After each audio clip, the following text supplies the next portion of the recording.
Times news. और इस वक्त हम अभी प्रमोद राज और नवरात्रि की ढेर सारे शुभकामनाएं और 135 करोड़ देशवासियों का तमाम लोग और तमाम जनता का मेरे तरफ से तहे दिल से धन्यवाद। इस वक्त अभी नरपतगंज से जुड़े हुए हैं सैयद जी और देवेंद्र कुमार लोजपा का, और सैयद जी हमारे जुड़े हुए खास बात करेंगे जो हमारे गृह मंत्री जी जब पूर्णिया जिला आते हैं तमाम मुद्दे पे तमाम भाषण करने के चले गए और उन्होंने ये भी कहा है कि एयरपोर्ट चालू हो चुका है और हो गया है, काम चल रहे हैं, लेकिन तमाम जुड़े हुए हैं लोग इनसे बात करने का कुछ निर्णय लेते हैं। तो सभी को हमारी तरफ से नमस्कार।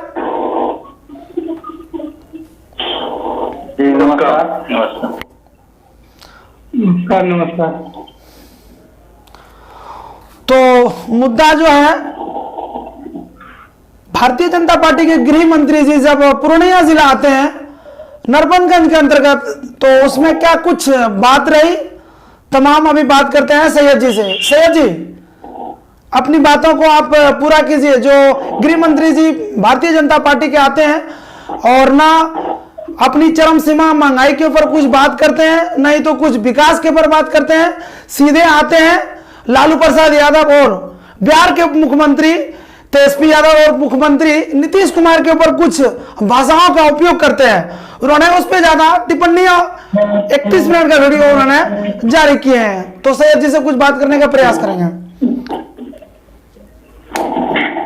जी बिल्कुल, सबसे पहले आपका और आपका चैनल का आभार व्यक्त करते हैं। देखिए, अमित शाह जी का जो सीमांचल दौरा हुआ, ये ना तो बिहार में विशेष राज्य का दर्जा का बात किया, नहीं विशेष पैकेज का बात किया, डायरेक्ट नीतीश कुमार और लालू यादव पर निशाना साधा। 2014 में मोदी जी ने जब पूर्णिया रैली में भाजपा सरकार बनने पर बिहार को विशेष राज्य का दर्जा, विशेष पैकेज और विशेष ध्यान देने का संकल्प किया था, लेकिन 8 वर्ष बाद भी सरकार में रहने के बावजूद अब वो इस बात बोलने से शर्माते हैं। क्यों?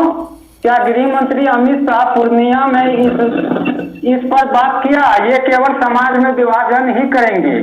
क्या भाजपा कभी बिहार में सकारात्मक राजनीति कर सकता है?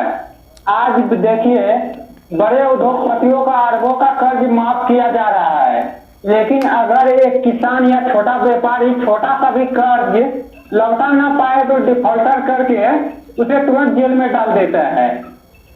भाई, अमित शाह का सीमांचल दौरे पे हम सोचे थे मोदी जी बोला 15 लाख में आया है, लेकिन नहीं, ये 15 लाख किया, 15 रुपए का भी बात नहीं किया।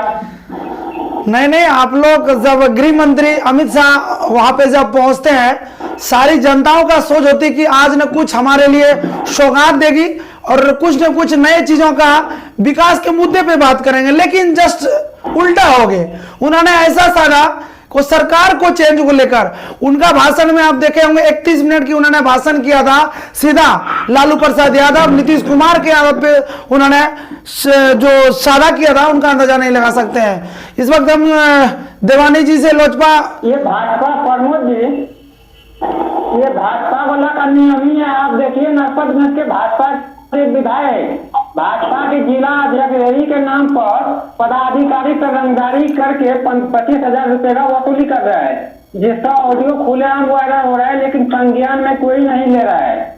नहीं प्रशासन ले रहा है, नहीं बिहार का राज्य सरकार ले रहा है, और केंद्र सरकार तो भाई लेगा भी नहीं।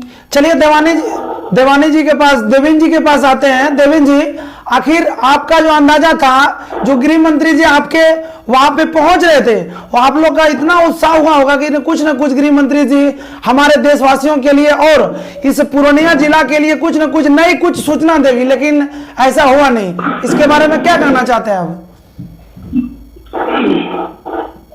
देवेंद्र जी। जी प्रमोद जी, हम लोग भी इस तरह से एक टकाटक नजर लगाए रखे थे कि माननीय गृह मंत्री जी आ रहे हैं और विशेष राज्य का दर्जा तो छोड़िए, कुछ ऐसा भी पैकेज दे ताकि हम लोग को मान के चलिए जिला में कुछ ऐसा मतलब रोजगार पर चीज है ही नहीं, कुछ ऐसा करके थोड़ा सा जो हम लोग सोचे थे कि सस्पेंस करके जाएंगे वो भी करके नहीं जाए, और आए दिन उसका नेता का एक देखते होंगे कि वीडियो वायरल है, उसमें किसी छिपा ही नहीं है। अब इससे बड़ा सबूत क्या हो सकता है प्रमोद जी? देवेंद्र जी का भी कहना है जो जनता की आशा थी वो आशा बिल्कुल खत्म हो चुके हैं और उन्होंने जो एक सोच के आए थे उन्होंने कुछ ऐसा किया नहीं। लेकिन अभी दूसरे नंबर पे जुड़े हुए हैं, उनसे भी कुछ खास बात करने की कोशिश करेंगे। बताइए जी, आप कहाँ से हैं? अपना परिचय थोड़ा व्यक्त कीजिए।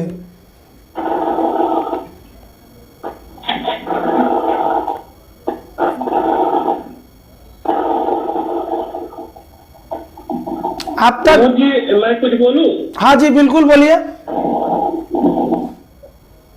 जी पहले तो आपको नमस्कार जी और आपके चैनल को बहुत बहुत धन्यवाद, आभार प्रकट करता हूं कि आपने हमें सारे साथी को अपने चैनल में एक साथ इकट्ठा किया है। सबसे बड़ी बात है प्रमोद जी कि पहले तो गृह मंत्री जी आते हैं, पूर्णिया की धरती पे आते हैं। मेरा मानना है कि अररिया, पूर्णिया, कटिहार, किशनगंज 4 जिलों में से सबसे बड़ी बात है अभी उनका जो केंद्र में सांसद है वो अररिया में है। ठीक है, मोदी जी की रैली हमारे फर्जगंज में भी हुई थी। चलिए रैली की कोई बात नहीं है, जहां आपका इच्छा है वहां करिए। बट कुछ सुनने को मिला है मुझे, अररिया सांसद महोदय जी को बोला गया है कि आप जितना भीड़ इकट्ठा करेंगे तो आपको वहां मंत्री बनाया जाएगा। ये भी ठीक है, उनका अपना पर्सनल मैटर है। बट आप आते हैं पूर्णिया में, बताते हैं कि पूर्णिया में हमने हवाई अड्डा शुरू कर दिया। दिल्ली मुंबई जाने के लिए आपको बहुत सस्ते फ्लाइट मिलेंगे यहाँ से। बट जैसा मेरा मानना है कि चुनापुर में 2-3 महीने ही फ्लाइट का जाना आना हुआ था, उसके बाद से अभी कोई भी प्रतिक्रिया वहां पे नहीं हुई है। अरे भारतीय हमें सस्ते हवाई जहाज कहाँ मिलेंगे, रोड पे या फिर पूर्णिया चुनापुर में? जब भारतीय जनता पार्टी के गृह मंत्री जी बोल सकते हैं कि एयरपोर्ट चालू है तो आप लोग क्या मतलब मंत्री जी बोले आके जी? आप कैसे सवाल मान लिए कि नहीं अभी तो एयरपोर्ट चालू होगा? चालू है ना जी आप लोग उधर? अभी जो गृह मंत्री जी परसों भाषण देके आए थे, चालू तो होगा। ऐसा नहीं है गृह मंत्री जी है ऐसे थोड़ा फेंक जैसा आवाज करके या फेंकू जैसा आवाज या उन्होंने भाषण देके चले गए, हकीकत में चालू तो होंगे। मोदी आपकी आवाज जो है ना वो क्लियर हम तक नहीं पहुंच पा रही है, थोड़ा सा दिक्कत हो रहा है, समझ नहीं पा रहे हैं थोड़ी बात। कहने का अर्थ हुआ देश के या भारतीय जनता पार्टी के गृह मंत्री जी जब वहां आप लोग नरपतगंज आते हैं, पूर्णिया जिले में आते हैं, उन्होंने कहते हैं कि एयरपोर्ट चालू है, तो झूठ क्यों बोल सकते? सच्चाई बोले होंगे ना, आप लोग झूठ बोलते होंगे फिर। अरे ये बिल्कुल झूठ बोल के दिया है। ऊपर से अमित शाह का भाषण सुनिए, उन्होंने कहा है कि मैं भरोसा देना चाहता हूँ बिहार की जनता को। 2024 लोकसभा 2025 के विधानसभा चुनाव के लिए आप मोदी पर भरोसा करें, भारतीय जनता पार्टी पर विश्वास करें। अरे अमित शाह जी शर्म कीजिए, 2014 से आपका सरकार चल रहा है और 24 में और 25 में आप किस मुंह से बोल रहे हैं कि हम पर भरोसा कीजिए? आपको चुल्लू और पानी में मर जाना चाहिए।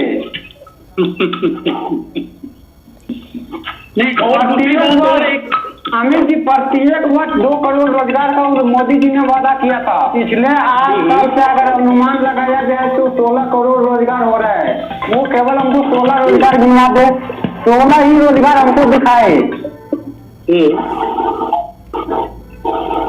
वो तो गिनती करवाएंगे कि मैंने इतना ऑटो दिया वो एक रोजगार है, मैंने इतना ई रिक्शा बेचा वो एक रोजगार है, कुछ पान दुकानें खुली वो एक रोजगार है। ये उनका गिनती में था। जस्ट लाइक जैसे आप बुरा नहीं मानिएगा, जिस तरह हमारे मुख्यमंत्री बिहार जिन्होंने बोला था कि हमारी सरकार आएगी तो हम 10 लाख नौकरी देंगे। जब उन्हें पूछा गया सवाल तो उन्होंने कहा कि हमारी सरकार नहीं है, हमने गठबंधन की सरकार बनाई है, और ये बात हमारे मुख्यमंत्री बनने के बाद थी।